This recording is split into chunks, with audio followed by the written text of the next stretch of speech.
Innal hamdalillahi rabbil alamin.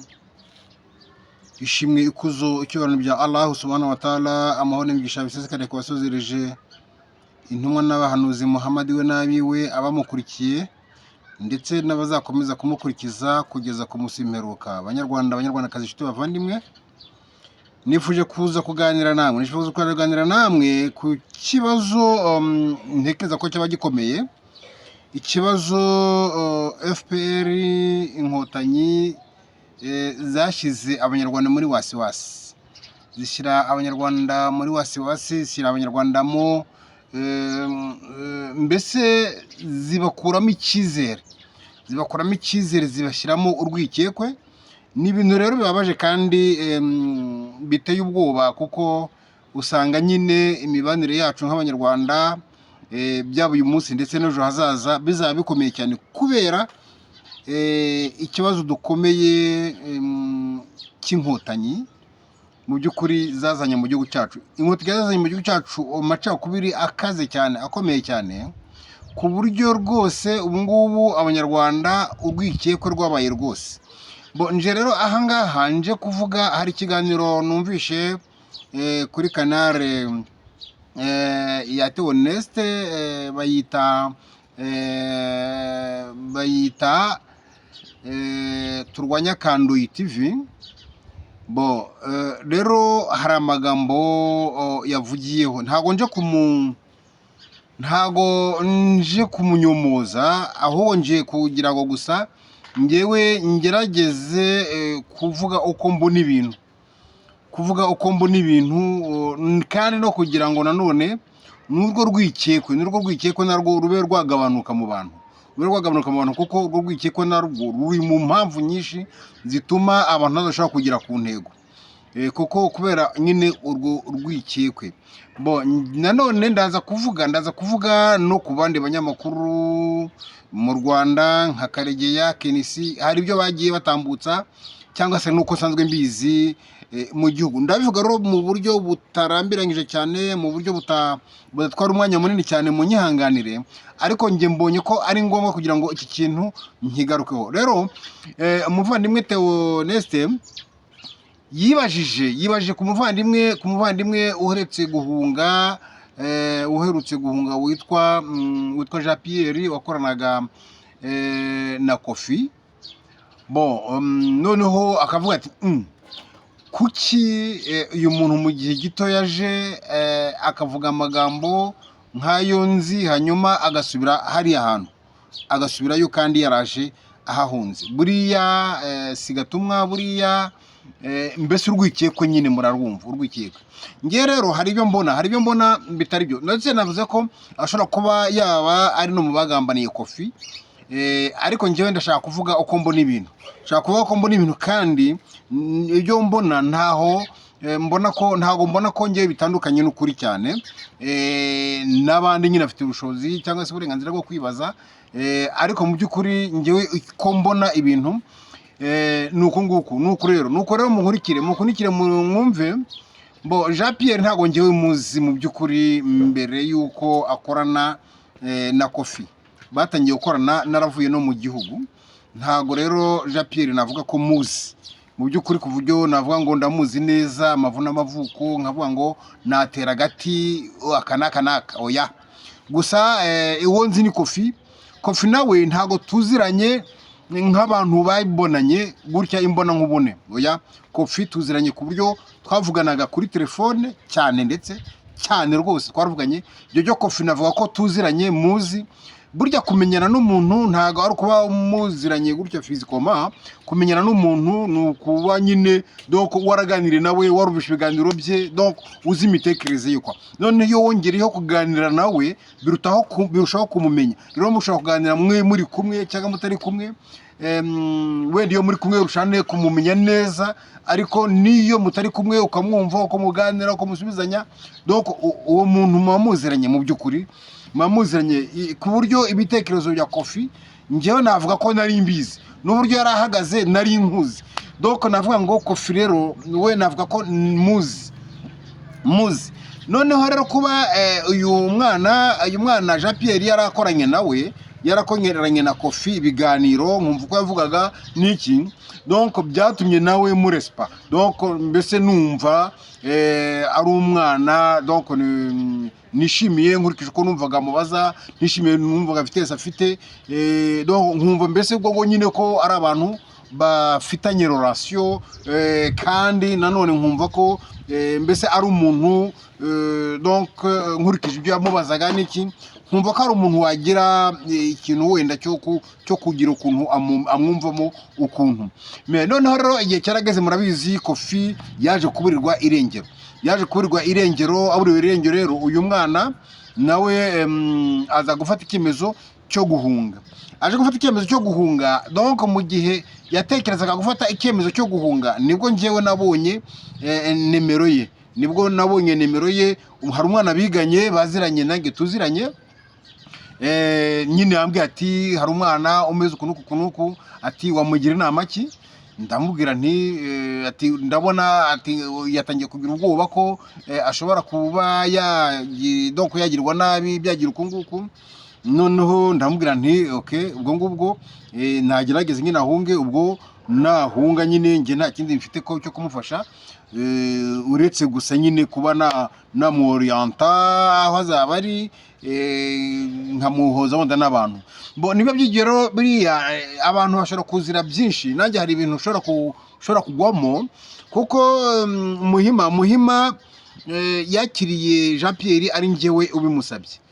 Donc Jean Pierre yaragiye, niwe wampamagaye bwa mbere, ampamagara ambwira ko agiye kwambuka, kuko nyine uwo musore yari yamuhaye nimero yanjye, amuhamagara ambwira ko agiye kwambuka. Ndamubwira ntoke numara kwambuka noneho umbwire.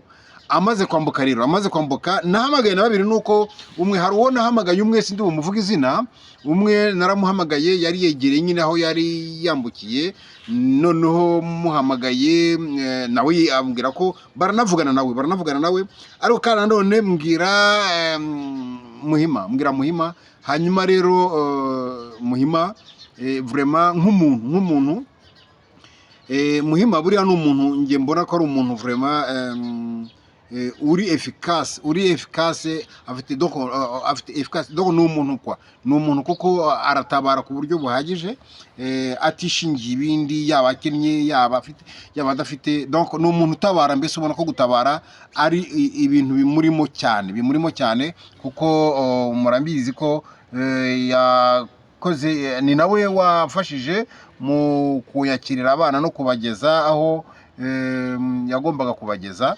Yaramfashije rero cyane, Muhima vraiment ni umuntu ukunda gutabara cyane. Naramuhamagaye barabonana, aranamwakira, igihe kinini bari bari kumwe. Niyo mpamvu ronge mvuga ko iyo ntekereza ko icyambere kuvuga ko uyu Jean Pierre yaba ari we wagambiriye Kofi, ntago simbyemera ndetse na gatoya, si ukuvuga ngo simbihamya, ahubwo simbyemera na gatoya, kuko mu Rwanda hariya nta mpamvu nyine yo kugambanira Kofi yari afite, nta nubwo byari ngombwa kumugambanira, kuko nyine Kofi yari mu Rwanda kandi yakoreraga ibiganiro kuri YouTube, leta y'u Rwanda yari byumvaga, kandi ibiganiro yakoraga murabyumva, namwe mwarabyumvaga, mubyanariza namwe mumvaga aho biri kujyaganisha, ku buryo rero byari byoroshye ko leta ubwayo yagomba kumwiyongoza, ikamufata, ikamumwica, ikamurigisa nk'uko byagenze na kugeza n'uyu munsi. Ntabwo byari ngombwa rero ko uriya musore ajya kumugambanira, nta n'ikintu yamugambaniragamo, kuko ibyo Kofi yazikoraga byari ku mugaragaro, ni kuri YouTube, nta kindi rero yagomba kugira gute kumugambaniramo, ntacyo yagomba kumugambaniramo. Ibyo ni ibintu byari bizwi, donc ntago mbona ko hari impamvu ngewe yo kumugambanira, yari kuba afite nta n'inyungu yari kuba abifitemo, ntago rero mbyemera. Ikindi nuko kuva mu Rwanda ahunga, gutekereza wenda ko yaba yarahunze afite gahunda yo kuneka abantu, yo kugira gute, nabyo simbyemera, kuko aho yageze yarahageze, abonana nyine na Muhima, ngira ngo nta muntu uzwi cyane ko ari umuntu uhatana, umuntu ufite ntuze nka Muhima vraiment arahatana cyane, ni umuntu mbese w'impirimbanyi ya hatari ikora cyane, ku buryo rero iyo biba aricyo cyamuzanye aba yaramuhitanye. Iyo kiba aricyo cyamuzanye aba yaramuhitanye, ntago aba yaramusize, ntekereza rero ko kuba yaraje aricyo kimuzanye, hanyuma akanakirwa n'umuntu nka Muhima, deja yarahise agera kuri objectif, yaba aricyo cyari cyamuzanye objectif yo yari kuba ayigezeho direct. Nkumva rero ko ibyo ngibyo mu by'ukuri nabyo ntago nabitera hagati ngo mvuge ngo nicyo cyamuzanye, kuko ibyo ntago ndi kubyumva neza. Hanyuma gutekereza nanone ko donc byo kuba yarageze hariya akagira byo wenda aganira n'abantu, kuba wenda hari icyo yajyana mu Rwanda akagira amakuru atanga, byo byashoboka kuko nyine ariyo yageze mu Rwanda, kandi bashobora kumubaza aho ari uri, ko ari kumwe na kanaka, bimeze bite, ibintu nk'ibyo, ese wavuganye nande, byagenze gute. Donc ayo makuru ashobora kuyatanga, ibyo nibishoboka, simvuze ko yatanze, ariko byo birashoboka kuba yayatanga. Amakuru yamenya y'abamwakiriye, y'ibyo bamubwiye, ayo ni amakuru byo byumvikana ko ashobora kuyatanga, byo ntibyumvikana kuko barabizi ko nyine yari mu Bugande, kandi barabizi ko ari mu Rwanda ubu ngubu. Ubwo rero ababizi bashobora kumaza bari warahunze iki, ubundi byagenze bite, nose wagiye wakiriwe nande, byagenze gute, ese wavuganye nande.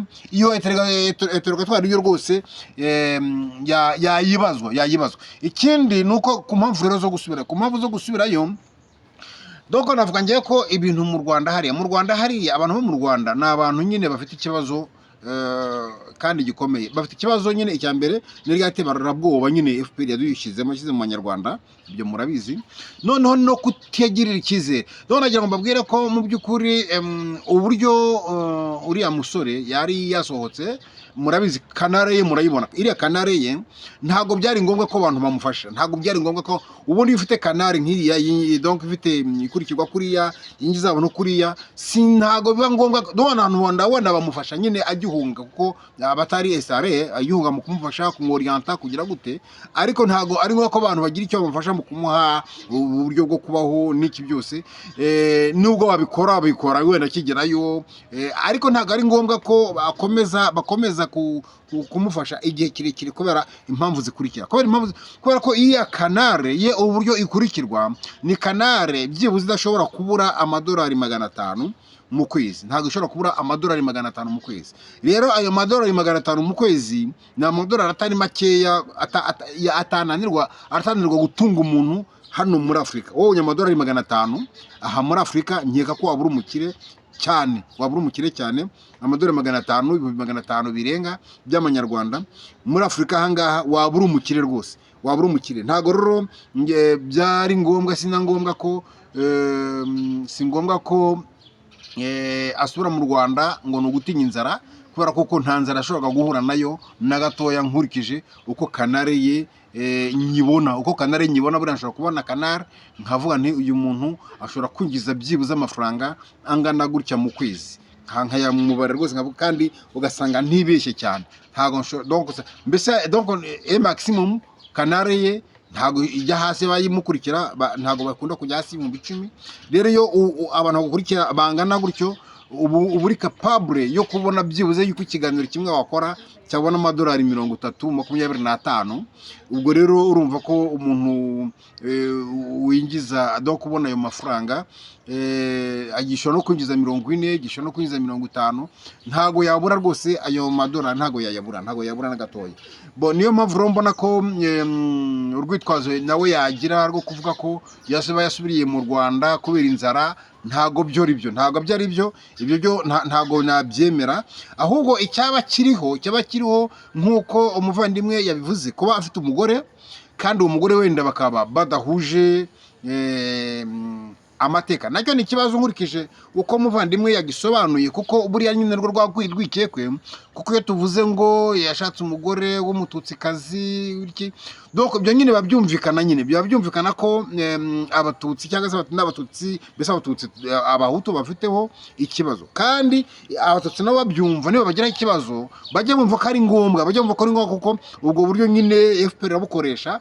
Uretse ko mu Rwanda FPR burya ikunda gukoresha ahubwo abantu b'abahutu cyane kurenza abatutsi, kubera kuko nyine abatutsi biba binazwi ko biba bishoboka anaje nyine biba bizwi ko donc ufite ko wamukeka, kubera ko nyine uvuga ati ni mwene wawe nabariya niki, ariko bakunda ahubwo kubatumaho abahutu bavuga bataba ni bene wanyu, nagenda ibyo azavuga bazabyumva kubera ko ari umuhutu niki. Ibyo donc bari abantu nibo baba ari babi cyane kurenza ahubwo n'abatutsi. Ikindi nuko muri mentalite y'abatutsi icyo yemeye abacyemeye, n'icyo yanze abacyanze. Donc nukuvuga ngo mujye mureba no mu Rwanda uburyo abatutsi bacamakazwa, ntabwo ari kimwe nuko abahutu bacamakazwa. Mujye mureba bari abantu bose bajya bari mu butegetsi b'abahutu, mujye mwumva ama discours bavuga, muzasanga anyuranye nayo abatutsi bavuga, kandi mu by'ukuri ntabwo ari ukuvuga ko ibyo baba bavuga baba bafitiye urwango cyane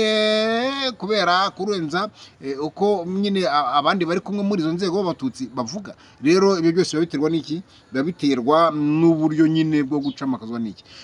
Ntatinze rero njye navuga ngo iyo mpamvu nayo kuba yagira umugore wenda akambwira ati nta mpamvu, ndumva ko yambwira ati ngwino hano, umugore nawe ati sinza, ubwo rero nawe ashobora kugira ukwigira urukundo, yikundira umugore we, akumva mu by'ukuri nubwo yari yahunze nta wari wamwirukanye gusa yari yahunze ko yabonye ko mugenzi we yafashwe, ati kuba twakoranaga ibiganiro nanjye birashoboka ko bamfata nanjye bamburisha. Ubwo rero ibyo byose nubwo bushoboka, ahubwo icyo nibaza se yaba yaraje atavuganye n'umugore ku buryo yagera hanze noneho umugore akaba yanga kumusangayo, cyangwa se nanone kandi wahunze kuki se nyine kuki yakumva, ariko bitewe nuko umugore we nyine wenda n'imbaraga yaba afite hariya, ashobora kumubwira ati ngwino ntacyo uba, navuganye na kanaka, nuko nyine akagira gute, akagenda, ubwo bikagenda nyine uko byagenze. Rero nagira ngo nkureho navuga ngo mu by'ukuri njyewe ntago natekereza ko uriya muhungu yaje kuneka, siko mbyemera, kubera kuko sinanemera ko yabarekishije Kofi cyangwa se ari watanze Kofi, kubera kuko ibiganiro ni Kofi wabikoze, kandi yari asanzwe bikorana mbere yuko bakorana ibiganiro.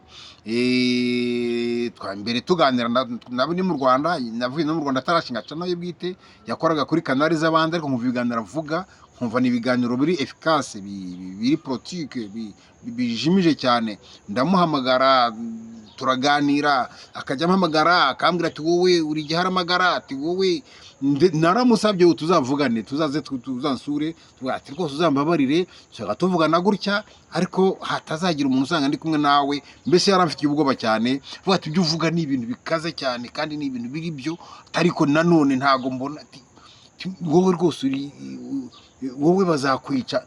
Nuko yahoraga ambwira, nanjye nkabwira ntari ko rero mbona nawe bazakwica, kuko ibyo uvuga nawe biba bijimye. Ati nge simbavuga, ati singira gute. Twaraganiriye cyane, ibitekerezo bye byinshi ndabizi, nzi côté faible, nzi aho imbaraga ziri.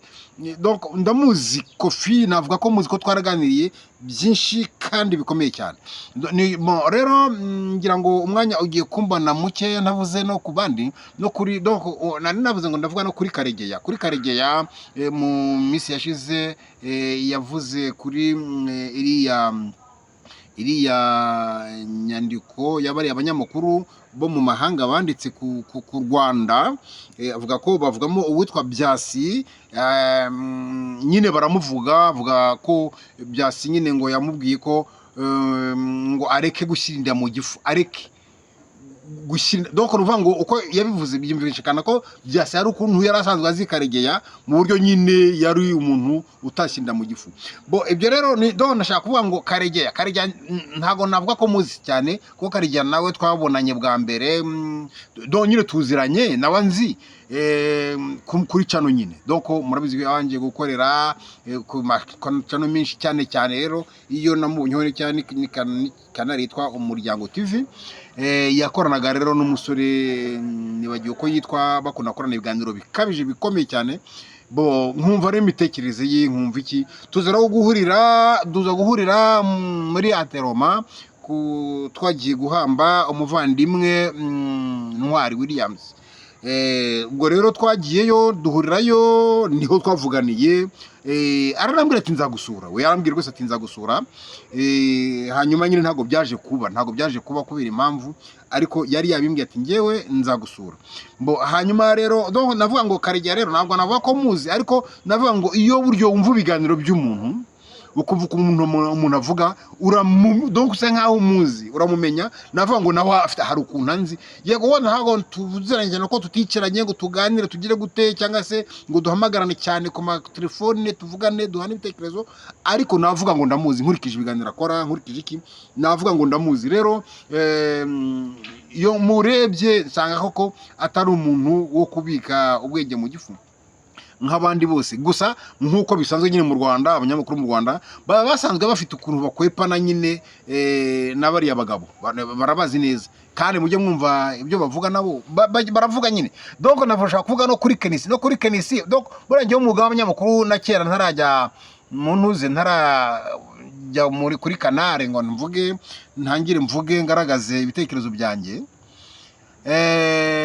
hari ukuntu najyaga numva abanyamakuru nkumva uko bavuga havuga n'umwuga w'abanyamakuru mwiza donc bari abakuru nubwo yabari imikuru amakuru y'imikino donc ujya kumva ukabona mbere yo kuvuga babanje kuvuga utuntu ukumva bagatuyemo ukumva nyine bagaragaje mbese ko nyine FPR ari nyagitugu donc bakaba batabyeruye ariko kumva barabivuze rero nzi neza ko Karegeya ntago nge mubona nk'umuntu koko donc wabika donc ubwenge mu gifu ariko nyine nk'ahantu ari kandi nk'umuntu udashaka kugira ibibazo afite ukuntu nyine atwara ibintu kugira ngo nyine batamufunga kandi ibyo ngibyo ni ibintu biri byo batamufunga batamwica batamunyereza ibintu nk'ibyo ariko ntibivuze ko atazi neza niyo avugura byumva neza ko azi neza kuko hari utuntu ajya avuga nyine ukumva nyine nawe agacetsemo ukumva ngo rago arararara doko yo kuntu nyine abavuze nyine hari icyo abavuze noneho rero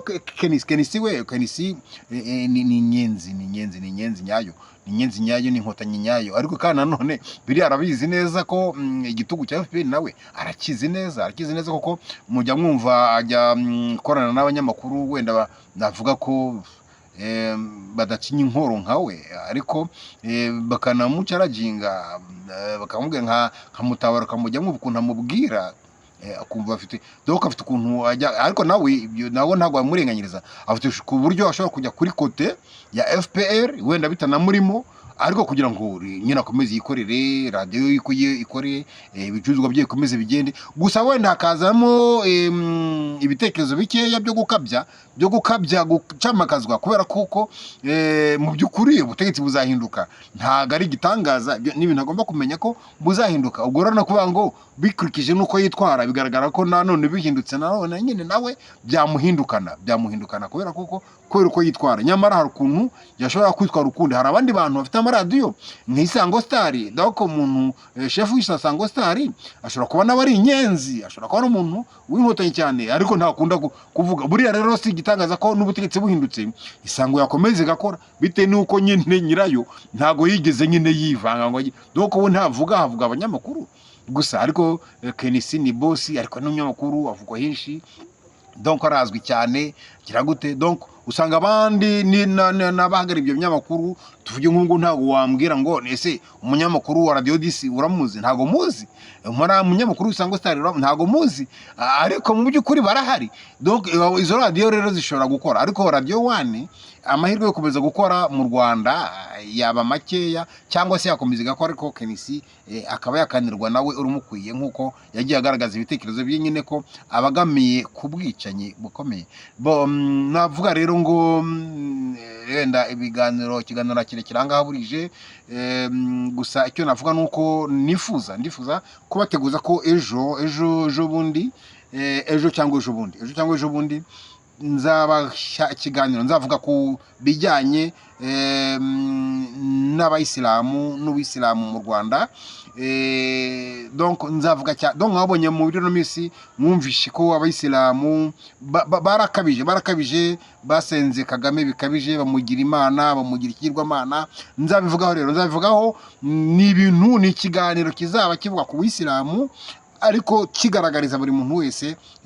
Ntago nzaba ku buyisilamu gusa, nyine nzaba mbagaragariza uburyo ki bari abashehe barimo kurengera amategeko y'Imana, barimo gutandukana n'ibyo Imana yabategetse, barimo mbese ibyo bavuga ko ngo bize mu by'ukuri, aho gusanga bameze nk'abatarize, kuko ibyo bakora nagahomeramunwa, gusenga umuntu, kutarwanya ibyo bakwiye kurwanya.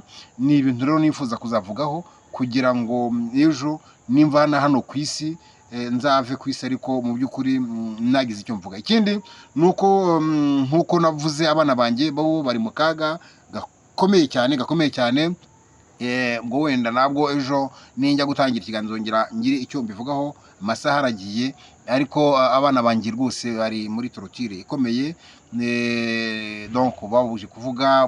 Kibigaragaza nuko ubundi umwana yajyaga hari ukuntu asimbuka akaba yagera yabwira umuntu wenda ati ntiza telefone mvugane na papa, akambwira ibibazo afite, ariko ngo hashize igihe kirekire atabasha kugera kuri icyo kintu. Bigaragaze rero ko afite ibibazo kandi bikomeye, bigaragaze ko mbese abana banjye mu by'ukuri bari muri gereza y'agahomeramunwa, bakwiye gutabarwa. Kandi niringiye Imana niyo ntabaza cyane, niyo ya mbere ntabaza, niyo ikwiye kubatabara ikabareba uburyo yabangezaho. Ikindi nuko abantu bavuga hari muri makomantiri njya mbona avuga ngo ni njyewe ngo, donc nagira ngo mbwire abantu ko nubwo uyu munsi abana banjye bapfa sinabura kuvuga, nta tutamoro nashyiramo, ahubwo ndagira ngo mbwire ko iyo ngiye bakora biriya, iyo abantu bana banjye bameze kuriya, donc usanzwe mbona ibyo abanyarwanda bameze uko abanyarwanda bameze, ahubwo bituma ngira imbaraga nyinshi zo kuhatana no kurwana. Noneho numva